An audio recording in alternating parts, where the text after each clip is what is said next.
The drawings here, I don't remember what the text is because they are usually improvised poems. When I was quite young, 20 years old, I lived with Robert Mapplethorpe, and before he took photographs, Robert and I did very similar drawings using words and lines in our compositions. So these drawings very much keep me in connection with Robert and still incorporate some of the shapes and the feel for line and geometry and use of language that Robert used. All of the words in the drawing are from Hal by Allen Ginsberg. Sometimes you'll notice there's a certain amount of religious imagery. I don't have a particular church, but I have a great, of course, love for the Christian precept to love one another, but I love churches. I love religious imagery. I find the icons and the saints and the art very beautiful, because I was brought up in a very austere religion that had no imagery. So often, for instance, this is Christ being baptized. Here is the dove, and also this energy is like the bread or communion when he said, here is my body. Some of these little sketches are ideas for the crucifixion, ascension, the energy, not a literal picture of Christ, but the energy of him, his spirit ascending. I started taking a lot of Polaroids while on the road with my band. Since I am a singer and I go from city to city, often I'm in a city for only a few hours. The Polaroid camera gives me a moment of solitude, away from the crowds, away from my band, away from all the sound, and I try to find something, just even a moment, one image, to capture the city that I have visited. Sometimes it's something like I was in a little town on the Swiss border where the great writer Hermann Hesse lived, and I took a picture of his typewriter, a simple souvenir. We have the river where the writer Virginia Woolf died, the River Ouse. My father had his favorite coffee cup, and we weren't allowed to touch it. Nobody could touch it. And when he died, my mother gave it to me, but I still can't touch it. But I took a picture of it. All of this work was done after September 11th. The towers were down my street. From where I lived, I could see them. In the early morning, I sent my daughter to school and waved goodbye, and I looked at the towers, and then I went back to sleep, and an hour later they were gone. I went down to see the remains of them. The only thing that really remained was part of the South Tower, which looked a lot like Bruegel's Tower of Babel, like this. And I was amazed at this structure.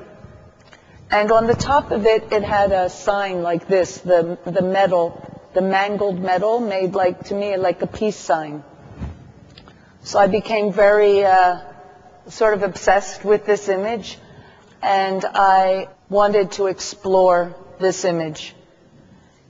I wanted to do something in memory of this event that had no political feelings, no sense of nationalism that I think is such a potentially evil emotion.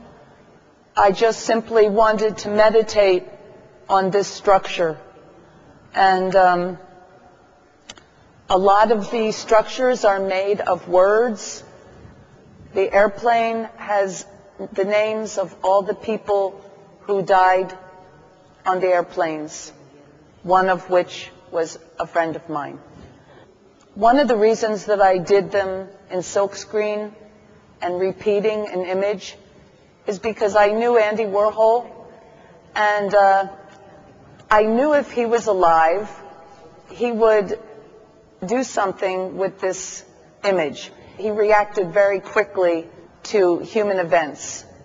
It's such an iconic image that I thought Andy would do it. So since he didn't, I thought I would do it, just take the responsibility.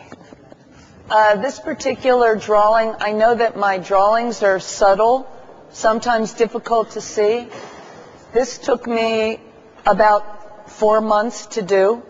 It's all handwriting. And my friend Stephen Sebring printed the image of the tower very light digitally for me on this paper.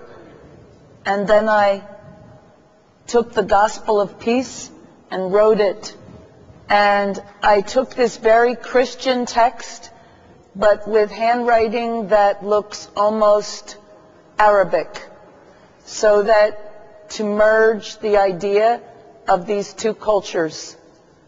Because for me, the events of September 11th did not make me feel separated from other cultures. It made me want to know them even more, because I think that September 11th happened basically because of a lack of communication. And so to choose an image that looks like the Tower of Babel, which in the scriptures tells how man forgot to communicate, I thought it was an interesting study, something to contemplate.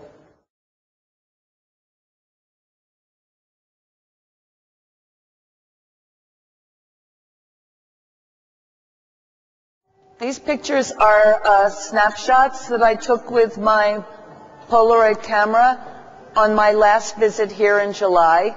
So it is your wall. I took a lot of pictures here. It's very inspiring. These are the photographs of Stephen Sebring. They are objects. He calls them objects of life. They are objects that can be found in the film that he did.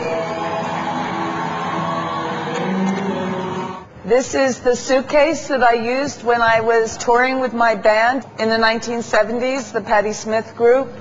And as you see, it's got stickers from our jobs. It went through a lot. This is the jacket that I wore in the 70s, performing, also the 90s. And it's so falling apart that I have retired it, and it now is at the Rock and Roll Hall of Fame. This is the head of my 1931 Gibson guitar, my first acoustic guitar.